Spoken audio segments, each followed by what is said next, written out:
একের পর এক দায়িত্ব ছাড়ার ঘোষণা দিচ্ছেন ইনকিলাব কালচারাল সেন্টারের প্রতিষ্ঠাকালীন নেতৃত্ব। প্রথমে আব্দুল্লাহ আল জাবের, এরপর ফাতেমা তাসনিম জুমা, সবশেষ ফাহিম আব্দুল্লাহ সহ আরো কয়েকজন একই ধরনের ঘোষণা দিয়েছেন।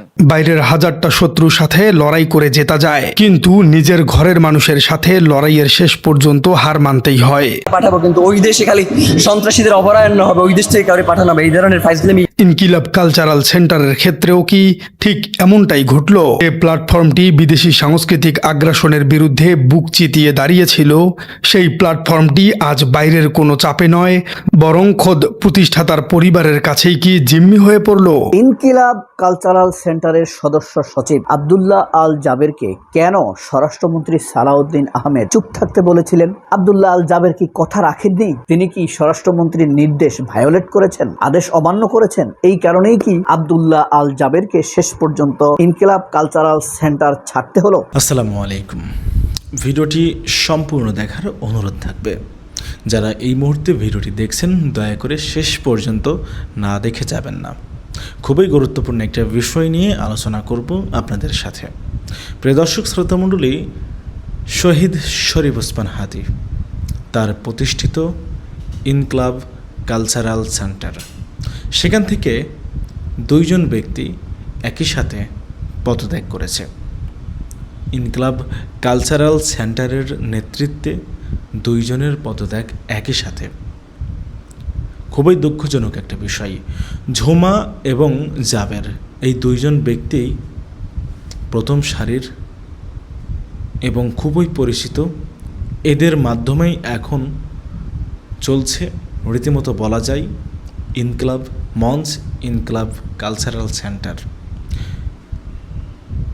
এই অন্যতম দুইজন ব্যক্তি যদি এখান থেকে পদত্যাগ করে, এই নেতৃত্ব থেকে যদি সরে দাঁড়ায়, তাহলে কি হবে ভবিষ্যৎ?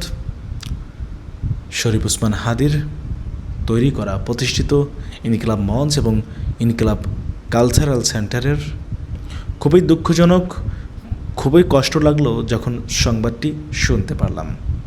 অনেকে অনেক ধরনের কথা বলছে। কেউ কেউ বলছে হাদি ব্যবসা শেষ হয়ে গেছে, সেজন্য তারা পদত্যাগ করেছে, আর হাদি ব্যবসা হচ্ছে না, সেজন্য তারা পদত্যাগ করেছে। প্রিয় দর্শক শ্রোতামণ্ডলী, আসলে কি ঘটেছে? কেনই বা পদত্যাগ করলো তারা হঠাৎ করে? এবং সামনে ইনকিলাব মঞ্চের নেতৃত্বে, ইনকিলাব কালচারাল সেন্টারের নেতৃত্বে দেখব কাকে? প্রিয় দর্শক, সকল প্রশ্নের উত্তর খোঁজার চেষ্টা করব কয়েকটা প্রতিবেদন এবং বিশ্লেষণ থেকে। আশা করি সঙ্গে থাকবেন আপনারা পুরো ভিডিওটি জুড়ে আমাদের। একের পর এক দায়িত্ব ছাড়ার ঘোষণা দিচ্ছেন ইনকিলাব কালচারাল সেন্টারের প্রতিষ্ঠাকালীন নেতৃত্ব। প্রথমে আব্দুল্লাহ আল জাবের, এরপর ফাতেমা তাসনিম জুমা, সবশেষ ফাহিম আব্দুল্লাহ সহ আরো কয়েকজন একই ধরনের ঘোষণা দিয়েছেন। ফেসবুক পোস্টে তারা জানান, শহীদ ওসমান হাদীর ওয়ারিসদের দাবির প্রেক্ষাপটে প্রয়োজনীয় দলিল দস্তাবেজ যাচাই করে ইনকিলাব কালচারাল সেন্টার দাবিকারীদের কাছে হস্তান্তরের সিদ্ধান্ত নেওয়া হয়েছে। বুধবার সন্ধ্যায় সামাজিক যোগাযোগ মাধ্যম ফেসবুকে দেওয়া একাধিক পোস্টে এ সিদ্ধান্তের কথা জানান ইনকিলাব কালচারাল সেন্টারের প্রতিষ্ঠাকালীন নেতৃত্বের সদস্যরা। সবার আগে নিজের ভেরিফাইড ফেসবুক পোস্টে আব্দুল্লাহ আল জাবের দায়িত্ব থেকে সরে দাঁড়ানোর ঘোষণা দেন।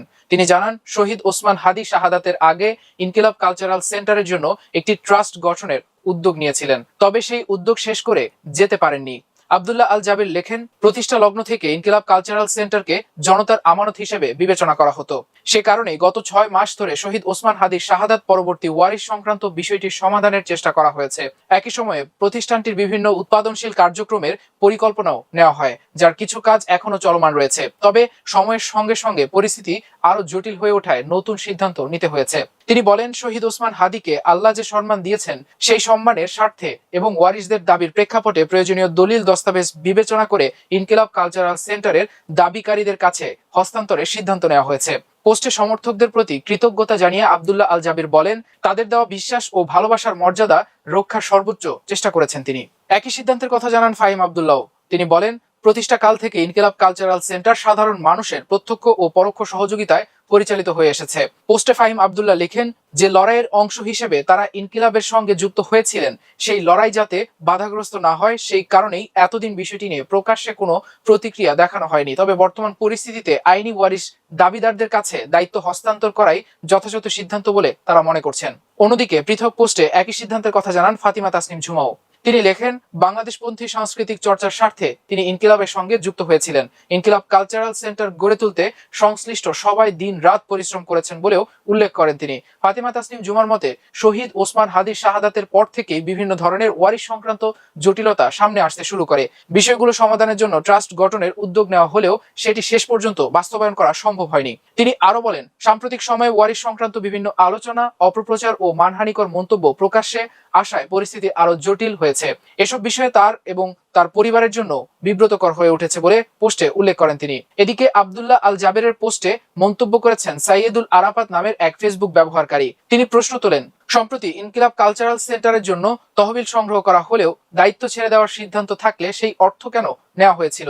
একই সঙ্গে তিনি আশঙ্কা প্রকাশ করেন, ওয়ারিশ দাবি করা ব্যক্তিরা প্রতিষ্ঠানটিকে ব্যক্তি স্বার্থে ব্যবহার করতে পারেন। এর জবাবে আব্দুল্লাহ আল জাবের লেখেন, সংগ্রহ করা অর্থ ফেরত দেওয়া হবে ইনশাআল্লাহ। পাশাপাশি তিনি জানান, এ সংক্রান্ত সব তথ্য তাদের কাছে সংরক্ষিত রয়েছে। দীর্ঘ পথ চলার পর ইনকিলাব কালচারাল সেন্টারের প্রতিষ্ঠাকালীন নেতৃত্বের এই সরে দাঁড়ানোর ঘোষণা প্রতিষ্ঠানটির ভবিষ্যৎ পরিচালনা ও মালিকানা কাঠামো নিয়ে নতুন আলোচনার তৈরি করেছে। তবে কারা এখন এই প্রতিষ্ঠান পরিচালনা করবে সে বিষয়ে এখনো কোনো তথ্য জানা যায়নি। প্রবাদ আছে, বাইরের হাজারটা শত্রুর সাথে লড়াই করে জেতা যায়, কিন্তু নিজের ঘরের মানুষের সাথে লড়াইয়ের শেষ পর্যন্ত হার মানতেই হয়। পাঠাবো, কিন্তু ওই দেশে খালি সন্ত্রাসীদের অভয়ারণ্য হবে, ওই দেশ থেকে কাউকে পাঠানো হবে, এই ধরনের ফাইজলামি। ইনকিলাব কালচারাল সেন্টারের ক্ষেত্রেও কি ঠিক এমনটাই ঘটল? যে প্ল্যাটফর্মটি বিদেশি সাংস্কৃতিক আগ্রাসনের বিরুদ্ধে বুক চিতিয়ে দাঁড়িয়েছিল, সেই প্ল্যাটফর্মটি আজ বাইরের কোনো চাপে নয়, বরং খোদ প্রতিষ্ঠাতার পরিবারের কাছেই কি জিম্মি হয়ে পড়ল? দর্শক, ইনকিলাব মঞ্চ বাংলাদেশের তরুণ প্রজন্মের কাছে এটি শুধু একটি নাম নয়, বরং এটি আবেগের জায়গা। আর এই ইনকিলাব বলতেই সাধারণ মানুষ মূলত চিনত তিনটি লড়াকু মুখ: শহীদ ওসমান হাদি, আব্দুল্লাহ আল জাবের এবং ফাতিমা তাসনিম জুমা। ওসমান হাদির সেই অপ্রত্যাশিত চিরবিদায়ের পর যখন চারদিকে চরম শঙ্কা, তখন সেই জাবের এবং জুমাই দিনরাত এক করে ইনকিলাবের পতাকা উড্ডয়ন করেছিলেন। তাদের ব্যাপারে সরকার কি করেছে সেটা জানতে চেয়ে গতকাল আমরা যে দাবি জানিয়েছি। কিন্তু হঠাৎ করেই বিনা মেঘে বজ্রপাত। গত বুধবার নিজেদের ব্যক্তিগত ফেসবুক পোস্টে জাবের এবং জুমা ঘোষণা দিলেন তারা ইনকিলাব কালচারাল সেন্টার থেকে পুরোপুরি সরে দাঁড়াচ্ছে। তারা বিদ্যমান দলিল দস্তাবেজের ভিত্তিতে প্ল্যাটফর্মটি তুলে দিচ্ছেন শহীদ ওসমান হাদির পরিবারের হাতে। কিন্তু প্রশ্ন হলো, যে পরিবার হাদির সবচেয়ে কঠিন সময়ে রাজপথে ছিল না, তারা কেন হঠাৎ করেই এই প্ল্যাটফর্মের নিয়ন্ত্রণ নিতে চাইছে? এর পেছনে কি শুধুই আবেগ, নাকি লুকিয়ে আছে অন্য কোনো বড় সুবিধা আদায়ের লোভ? দর্শক, একটু পেছনের ইতিহাসটা দেখা যাক। ইনকিলাব কালচারাল সেন্টার কোনো সাধারণ কাগজে প্রতিষ্ঠান ছিল না। এটি ছিল শহীদ ওসমান হাদির দেখা একটি সাংস্কৃতিক বিপ্লবের স্বপ্ন। আমি সঞ্চয়, আমি ঘূর্ণি, আমি পথ সম্মুখে যাহা পাই যাই চূর্ণি, আমি নিত্য পাগল ছন্দ, আমি আপনার তালে নেচে যাই, আমি মুক্ত জীবনানন্দ, আমি হাম্বি, আমি ছায়ানট, আমি হিন্দ, আমি চলচঞ্চল টমকি চমকি। আর তার সেই স্বপ্নের সমান অংশীদার ছিলেন জাবের এবং জুমা। হাদি যখন চিরতরে হারিয়ে গেলেন, তখন ইনকিলাবের অন্য কর্মীরাই রাজপথে দাঁড়িয়েছিলেন, ন্যায় বিচারের দাবি তুলেছিলেন। সাধারণ মানুষের কাছে ইনকিলাব মানেই ছিল তারুণ্যের অদম্য সাহস। হাদি নিজে যেহেতু এই সেন্টারের ট্রাস্টি বা বোর্ডে পরিবারের কাউকে রাখেননি, তাই শুরু থেকেই এটি পরিচালিত হচ্ছিল জনতার আমানত হিসেবে। কিন্তু সেই জনতার আমানত আজ হঠাৎ করেই পারিবারিক সম্পত্তিতে পরিণত হতে চলেছে। ইনকিলাব কালচারাল সেন্টারের বর্তমান চেয়ারম্যান আব্দুল্লাহ আল জাবের এবং ভাইস প্রেসিডেন্ট ফাতিমা তাসনিম জুমা অত্যন্ত ভরাক্রান্ত হৃদয়ে এই বিদায়ের কথা জানিয়েছেন। জাবের তার পোস্টে স্পষ্ট করেছেন যে গত 6 মাস ধরে ওয়ারিশ সংক্রান্ত বিষয়টির সমাধানের চেষ্টা করা হলেও পরিস্থিতি ক্রমশ জটিল হয়ে উঠেছে। তিনি অত্যন্ত শালীনতার সাথেই লিখেছেন, আল্লাহ তাআলা শহীদ ওসমান হাদিকে যে সম্মান দিয়েছেন, সেই সম্মানের স্বার্থে এবং ওয়ারিশদের দাবির প্রেক্ষিতে সেন্টারটি হস্তান্তর করার সিদ্ধান্ত নেওয়া হয়েছে। কিন্তু জাবেররা অত্যন্ত ভদ্র ভাষায় বিদায় নিলেও সাধারণ মানুষ এবং রাজনৈতিক বিশ্লেষকদের চোখে কিন্তু আসল সত্যটা ঠিকই ধরা পড়ে গেছে। আর সেই সত্যটা বেশ নির্মম। বিশ্লেষক এবং সাধারণ মানুষদের ক্ষোভের মূল জায়গাটি হলো হাদির বড় ভাই ওমর হাদি এবং অন্যান্য পরিবারের সদস্যদের প্রশ্নবিদ্ধ ভূমিকা। হাদির চিরবিদায়ের পর যখন জাবের এবং ইনকিলাব মঞ্চের অন্যান্য কর্মীরা রাজপথে ন্যায় বিচারের জন্য তীব্র লড়াই করেছিলেন, তখন হাদির আপন ভাই ওমর কোথায় ছিলেন? নেটিজেনদের প্রশ্ন, তাকে কি একদিনের জন্য কোনো মিছিলে বা প্রতিবাদে দেখা গেছে?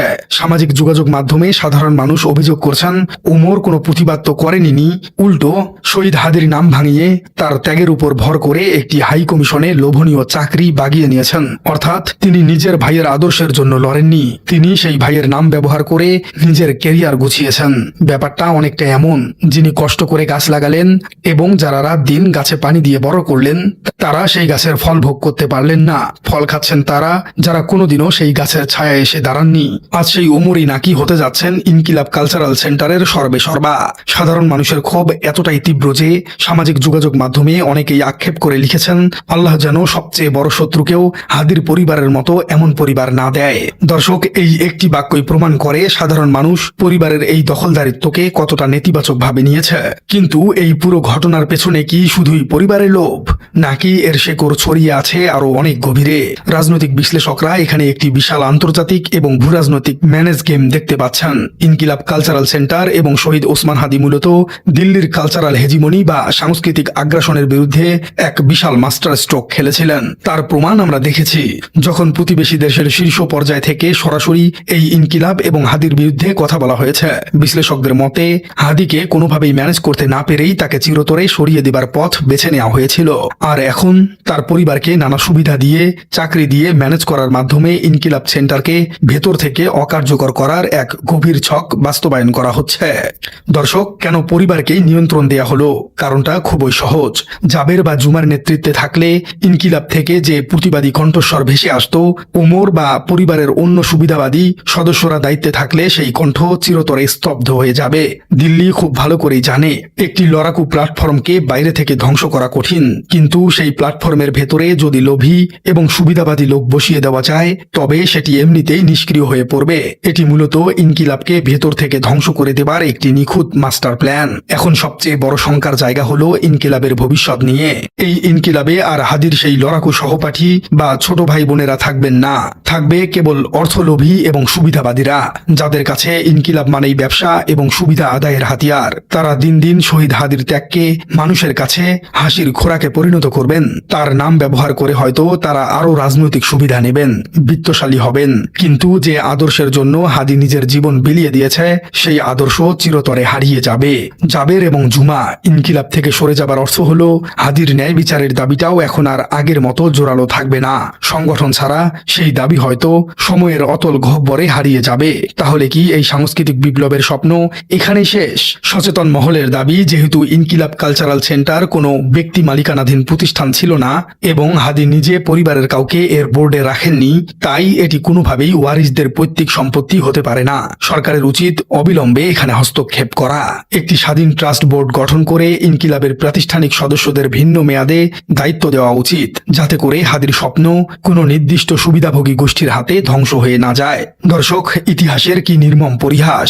দিন শেষে ইনকিলাব চলবে নাকি বন্ধ হয়ে যাবে সেটা হয়তো বড় বিষয় নয়। সবচেয়ে বড় কষ্টের বিষয় হলো শহীদ ওসমান হাদি তার নিজের পরিবারের কাছেই যেন আজ বড় অসহায় ভাবে হেরে গেলেন।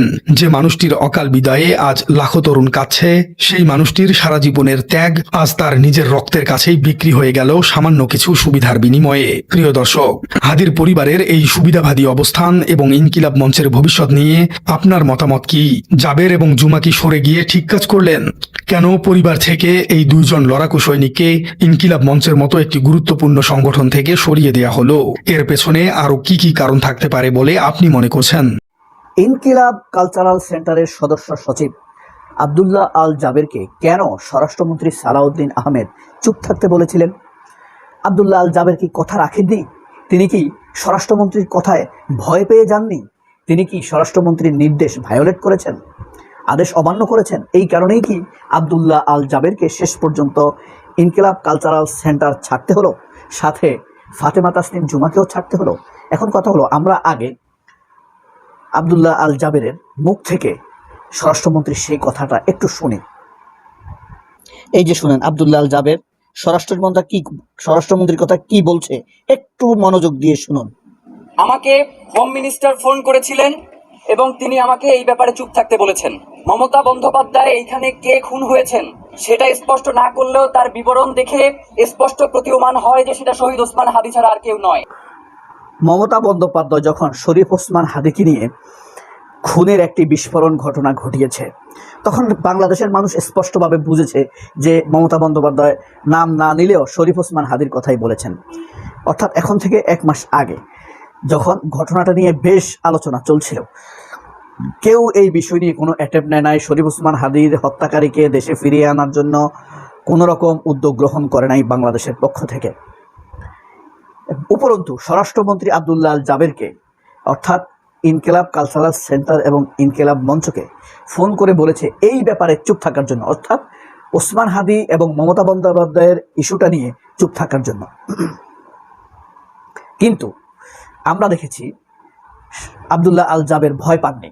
আব্দুল্লাহ আল জাবের এই স্বরাষ্ট্রমন্ত্রীর কথা শুনেন নাই। এটাই হয়তোবা কাল হয়েছে, কাল হয়নি, আসলে ভালো হয়েছে। কারণ হলো কি, বিষ যত দ্রুত বেরিয়ে যায় ততই ভালো। শরীফ ওসমান হাদি জন্মেছিলেন একটি ভুল পরিবারে, হয়তোবা আল্লাহ যেন, আল্লাহর কাছে দোয়া করি, কোনো বাজে পরিবারে যেন ওসমান হাদির মতো বীরকে না জন্ম দেন। কারণ দেখেন, ওসমান হাদির ভাই ওমর হাদি, ওসমান হাদির বোন, তারাই মূলত ওসমান হাদির বিচার কার্যের জন্য, যারা ওসমান হাদির বিচার প্রক্রিয়াকে আড়ালে নিয়ে যেতে চায়, সেই কাজে সহযোগিতা করছে। এখন ওসমান হাদির বোন কি বা ওসমান হাদির ভাই, তারা কি ভারতের কলকাঠিতে নড়ছে, নাকি বাংলাদেশের ডিজিএফআই এর কলকাঠিতে নড়ছে, নাকি স্বরাষ্ট্রমন্ত্রী সালাউদ্দিনের কলকাঠিতে নড়ছে, আমরা আসলে জানি না। তবে কারো না কারোর কলকাঠিতে নড়ছে এবং এখানে তাদের মধ্যে সম্পদের লোভ দেখিয়ে দেওয়া হয়েছে। আপনারা খেয়াল করলে দেখবেন, শরীফ ওসমান হাদির ছেলে ফিরহানের জন্য আপনার একটি ফ্ল্যাট দেওয়া হয়েছে এবং 1 কোটি টাকার একটি এফডিআর দেওয়া হয়েছে। এটা শরীফ ওসমান হাদির স্ত্রীর জন্য না, এটা দেওয়া হয়েছে ওসমান হাদির সন্তানের জন্য। এটার মালিক কেউ হবে না, ওসমান হাদির ভাইও হবে না, ওসমান হাদির মাও হবে না, ওসমান হাদির বোনও হবে না এবং ওসমান হাদির স্ত্রীও হবে না। অর্থাৎ একজনের কাস্টডিতে এই সম্পদটা থাকবে ফিনাস বড় হওয়ার আগ পর্যন্ত, ম্যাচিউর হওয়ার আগ পর্যন্ত। কিন্তু সেটা নিয়েও ডিস্টার্ব করছে ওসমান হাদির বোন এবং ওসমান হাদির ভাই, শহীদ ওসমান হাদির বোন মাসুমা এবং ওসমান হাদির ভাই ওমর। এই সম্পদ তারা তাদের অধীনে রাখতে চায়। তারা বলছে যে ওসমান হাদির স্ত্রী যদি কোনো কারণে নতুন সংসার করতে হয়, এটা খুব স্বাভাবিক, তাই না? ওনার বয়স কত হবে? 23-24, তার সামনে অনেক সময়, তার একটা নির্ভরতা দরকার। হ্যাঁ, একজন বন্ধু, একজন সঙ্গী তার দরকার, তাকে ভবিষ্যতে হয়তো বা বিয়ে করতে হতে পারে। এটা স্পষ্ট দলিলে লেখা আছে, আপনারা দেখতে পারেন যে এই সম্পদের মালিক কেউ হবে না, আর শুধু ওসমান হাদির সন্তানই হবে। তবে শিশু সন্তান হিসাবে এই সন্তান থাকবে মায়ের কাছে, অর্থাৎ ওসমান হাদির স্ত্রীর কাছে। সেটা নিয়েও বাগড়া বেঁধেছে ওসমান হাদির বোন এবং ভাই। এই জিনিসটা নিয়ে প্রথম তাদের মধ্যে সম্পদের প্রতি আগ্রহ দেখা দিচ্ছে ওমরের প্রতি। ওমর কিন্তু ওসমান হাদির মৃত্যুর বিনিময়ে চাকরি নিয়েছে, 1। দ্বিতীয়ত হলো ওসমান হাদির সন্তানকে দেওয়া ফ্ল্যাট এবং টাকার দিকে নজর দিয়েছে, 2। তারা সম্পদের প্রতি তাদের ভিতরে লোভ ঢুকে গিয়েছে, 3 নাম্বার। ইনকিলাব কালচারাল সেন্টারের যে সম্পদ আছে, এই সম্পদকে ওসমান হাদি মৃত্যুর আগ পর্যন্ত ট্রাস্ট করে দিতে পারেন নাই, ট্রাস্ট তৈরি করা সম্ভব হয় নাই। এই কারণে উত্তরাধিকারের ভিত্তিতে তারা এই সম্পদের ট্রাস্ট দাবি করেছে। এখন বলেন তো, এই সম্পদের উত্তরাধিকার দাবি করতে পারে কে? সবার আগে ওসমান হাদির স্ত্রী, জীবিত এবং ম্যাচিউরদের মধ্যে। দ্বিতীয়ত হইল কে দাবি করতে পারে? সেটা হইল ওসমান হাদির সন্তান, সে তো ম্যাচিউর না। তারপরে ওসমান হাদির বোন ভাইরা দাবি করতে পারে। ওসমান হাদির ভাই এবং বোনেরা ওসমান হাদির পূর্ণ সম্পত্তির অর্ধেক পেতে পারেন, ইসলামের আলোকে অর্ধেক দাবি করতে পারে। বাকি অর্ধেক কে পাবে? ওসমান হাদির তো ছেলে আছে। ওসমান হাদির পূর্ণ সম্পত্তির মালিকানা দাবি করতে পারে কে? ওসমান হাদির সন্তান। কিন্তু সন্তানের আলোকে কাস্টডি হিসাবে এটা দাবি করতে পারে ওসমান হাদির স্ত্রী। ওসমান হাদির বোন আর ভাই পারে না। এখন ওসমান হাদির বোন এবং ভাইকে হয়তোবা এমন হতে পারে বাংলাদেশের রাষ্ট্রযন্ত্র থেকে লেলিয়ে দেওয়া হয়েছে। তবে যাই বলি না কেন, আপাতত এটা আমরা যারা ইনকিলাব কালচারাল সেন্টারকে বাংলাদেশের 100 বছরের গোল হিসাবে দেখেছি, তাদের জন্য একটা প্রাথমিক ধাক্কা। এই ইনকিলাব কালচার আমাদের হাজার বছরের দিশা দেখাতো। সেই ইনকিলাব কালচার সেন্টার ধাক্কা খাওয়া মানে ভারতের জন্য কিঞ্চিত হলেও একটি বিজয়, আওয়ামী লীগের জন্য ছোট হলেও একটি আনন্দের বিজয়ের। এবং সেই আনন্দের সুযোগ করে তৈরি করে দিয়েছে ওসমান হাদির বোন, ওসমান হাদির ভাই। এখন আমরা এটার জন্য কাকে দায়ী করব? বাংলাদেশের প্যারাস্ট্রপিক, বাংলাদেশের জনগণের ট্যাক্সের টাকায় বেতন হওয়া ডিজিএফআই, নাকি বাংলাদেশের ঐতিহাসিক শত্রু ভারতের গোয়েন্দা সংস্থার বা ভারতের দালাল বা ভারতের সরকার? যাকেই দায়ী করি না কেন, বা আমাদের সালাউদ্দিন আহমেদ, যাকেই দায়ী করি না কেন, আমাদের জন্য একটা ক্ষতি এবং ভারতের জন্য একটি পজিটিভ দিক। আমরা কি এই পরিস্থিতি কাটিয়ে উঠতে পারবো? জুমা জাবের কি এগিয়ে নিতে পারবে ইনকিলাব কালচারাল সেন্টারকে? তবে হ্যাঁ, একটি নিরাশার মধ্যেও আসার কিছু পয়েন্ট খুঁজে নিতে হয়। সেটা হলো, ইনকিলাব কালচারাল সেন্টার ছাড়লেও জুমা এবং জাবের ইনকিলাব মঞ্চ কিন্তু ছাড়ছেন না তারা। সাজানো সংসার যেন ভেঙে তছনছ হয়ে গেল। অনেকদিন থেকেই এটা নিয়ে আলোচনা চলছিল এবং সেই তছনছটা হলো শেষ পর্যন্ত মালিকানার দ্বন্দ্ব নিয়ে। একটা সামাজিক প্রতিষ্ঠান, সাংস্কৃতিক প্রতিষ্ঠান বলা হচ্ছিল মুখে, হঠাৎ করেই 24-এর শেখ হাসিনা সরকার পতনের পরে যে প্রতিষ্ঠানটা গজিয়ে উঠলো, সেই প্রতিষ্ঠানটা তৈরি করা হলো এবং তারপরে দেখা গেল যে প্রতিষ্ঠানের প্রধানের মৃত্যুর পরে বলা হলো, এক ধরনের ন্যারেটিভ তৈরি হলো বাংলাদেশে যে এই মৃত্যুটা একটা প্রজেক্ট, এই প্রজেক্টে অনেকেই অংশগ্রহণ করেছে। হাদির পরিবারের পক্ষ থেকে দাবি করা হলো যে এটা কারা ঘটিয়েছে সেই প্রসঙ্গে স্পষ্ট বলা হলো। মানে ওসমান হাদির কথাই বলছি, ওসমান হাদির মৃত্যুর পরে তার বোন বললেন যে কিভাবে হাদির মামলার বাদী পরিবারের কাউকে না করে জাবের হয়, সেই প্রসঙ্গ তুললেন, প্রশ্ন তুললেন।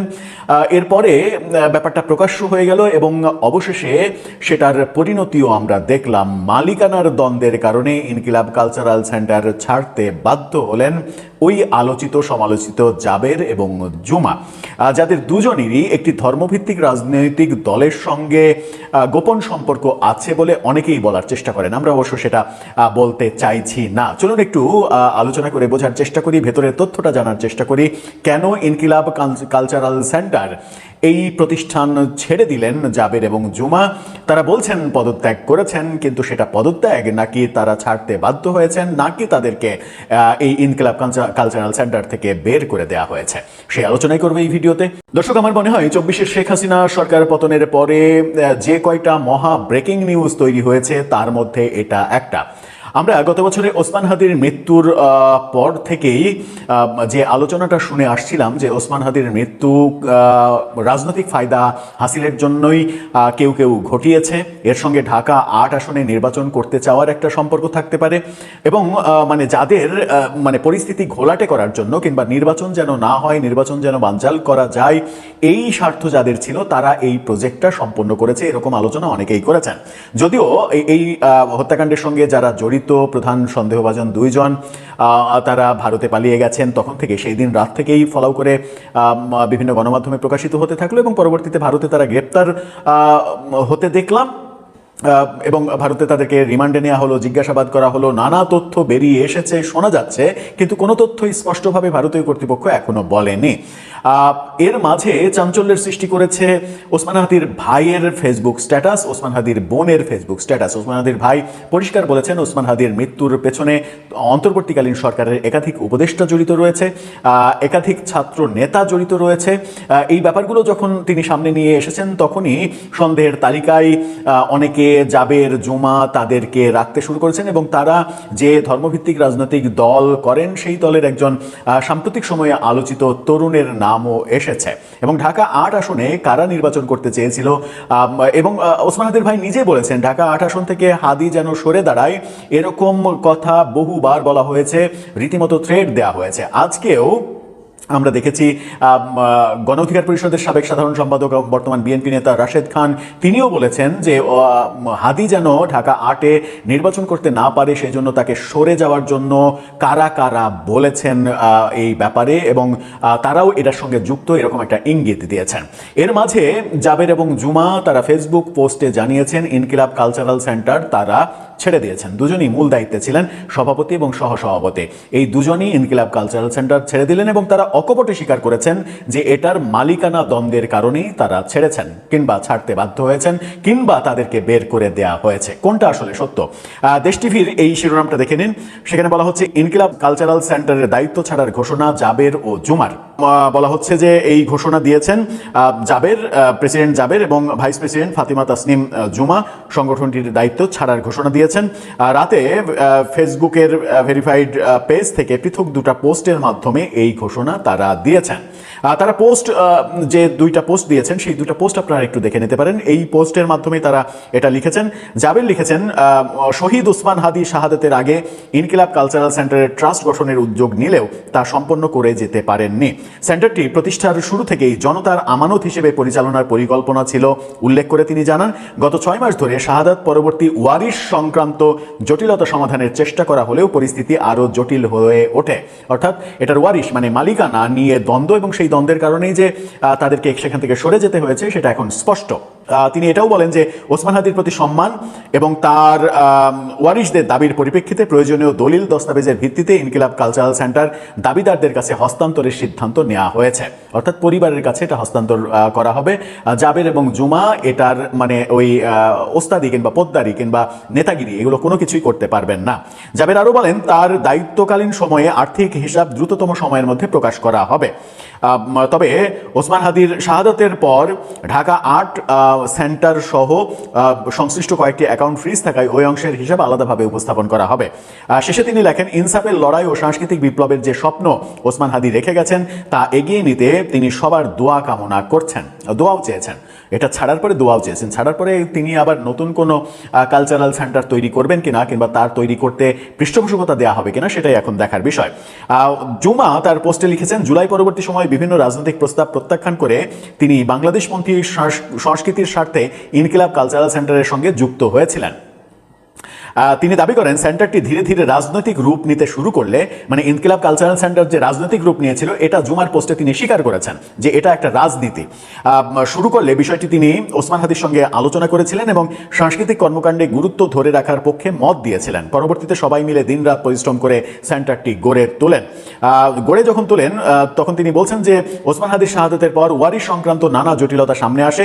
ট্রাস্ট গঠনের উদ্যোগ নেওয়া হলেও তা সম্পন্ন হয়নি। জনগণের বিশ্বাসের জায়গা থেকে তারা সেন্টারটিকে জনতার আমানত হিসেবে রক্ষা করার চেষ্টা করেছেন। সাম্প্রতিক সময়ে ওয়ারিশ সংক্রান্ত বিরোধকে কেন্দ্র করে বিভিন্ন অপপ্রচার ও মানহানিকর মন্তব্য ছড়িয়ে পড়েছে। এসব পরিস্থিতির মধ্যে দায়িত্ব পালন করা তার পক্ষে সম্ভব হচ্ছে না বলেই এই সিদ্ধান্ত নিয়েছেন। ওসমান হাদির ওয়ারিশদের দাবির পরিপ্রেক্ষিতে এবং প্রয়োজনীয় দলিল দস্তাবেজের ভিত্তিতে ইনকিলাব কালচারাল সেন্টার তাদের কাছে হস্তান্তরের সিদ্ধান্ত নেওয়া হয়েছে। একই সঙ্গে তার দায়িত্বকালীন সময়ে আর্থিক হিসাবও দ্রুত প্রকাশ করা হবে। একই কথা, জাবের যা বলেছেন একই কথা। তিনি আরও বলছেন, ইনকিলাবের প্রতি মানুষের যে বিশ্বাস ও ভালোবাসা রয়েছে তা রক্ষার চেষ্টা অব্যাহত থাকবে এবং তাদের সংগ্রাম অন্য কোনো মাধ্যমে অব্যাহত থাকবে। মানে ইনকিলাব মঞ্চের পার্ট বোধহয় শেষ হলো, এখন নতুন কোনো মঞ্চ তৈরি হবে, নতুন কোনো হয়তো মেটিকুলাস মঞ্চ তৈরি হবে।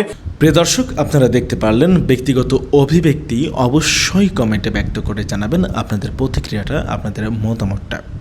ইনকিলাব কালচারাল সেন্টার থেকে পদত্যাগ করলেও জাবের ফেসবুকে পোস্টের মাধ্যমে জানিয়েছেন যে তিনি ইনকিলাব মঞ্চের সাথেই আছে এবং ফ্যাসিবাদ এর বিরুদ্ধে লড়াই করবে, রাজপথেই থাকবে। শুধুমাত্র ইনকিলাব কালচারাল সেন্টার থেকে সরে গিয়েছে। প্রিয় দর্শক শ্রোতামণ্ডলী, আপনারা কি মনে করছেন? আপনারা আপনাদের অভিব্যক্তিটা ব্যক্ত করতে ভুলবেন না। আপনারাও কি মনে করেন আর 10 জনের মতো যে হাদির নাম ভাঙিয়ে তারা পরিস্থিতি লাভ করে এখন আর হাদির এই প্রতিষ্ঠান কিংবা প্রতিষ্ঠিত এই ইনকিলাব কালচারাল সেন্টারে থাকতে চাচ্ছে না, সেখান থেকে সরে যাচ্ছে আস্তে আস্তে, নিজের একটা পরিস্থিতি তৈরি হয়েছে, ফেস ভ্যালু তৈরি হয়েছে, সেটাকে কাজে লাগিয়ে তারা ব্যবসা করছে পুঁজি বানিয়ে? হাদির নামকে কাজে লাগিয়ে পুঁজি বানিয়ে তারা ব্যবসা করেছে, আপনারাও কি একইভাবে এটা বিশ্বাস করছেন, নাকি মনে করছেন কোনো এর পেছনে কারণ থাকতে পারে যেটার কারণে সরে গেছে জাবের এবং ঝুমা?